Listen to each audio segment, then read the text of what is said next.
Hi, I'm Dave Siddon, Executive Director at Wildlife Images. Once in a while we get in patients that are very unique, take very specialized handling. Recently we got a great blue heron in from Jackson County. Came into us with blood on its beak, it was lethargic and down in weight.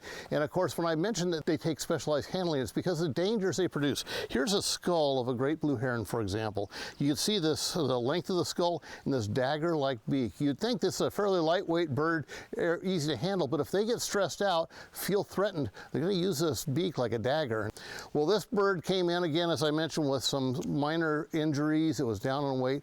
We kept it about 6 weeks until it completely recovered. After the final successful flight testing, we took the bird down to Emigrant Lake and released it out into the wild. Great blue herons are wonderful birds to have around here, but like a lot of other waterfowl, they fall victim to humans that are careless. Quite often, if you walk along the river, you'll find monofilament line, fish hooks, all kinds of paraphernalia, and to birds like a great blue heron, it could be a death trap. They get that wrapped around their legs, it cuts off the circulation, they lose a limb, they lose a wing, or they end up just dying on the side of the river. If you're walking along the river, you see this sort of stuff, please pick up all the debris. And oftentimes boats drive by Wildlife Images on their trailers, and they have things blowing out of the back. Keep all your gear in your car or tied down somewhere so it's not blowing out on the highway and produces a danger for our wildlife.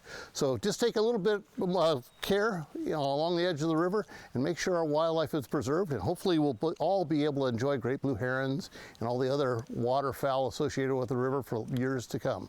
So if you'd like more information on becoming a member or a donor at Wildlife Images, or perhaps a volunteer, or put us in your estate planning, log on to the Wildlife Images website at wildlifeimages.org and you get all the information you need right there. So look forward to seeing you again next time on another episode of Walk on the Wild Side.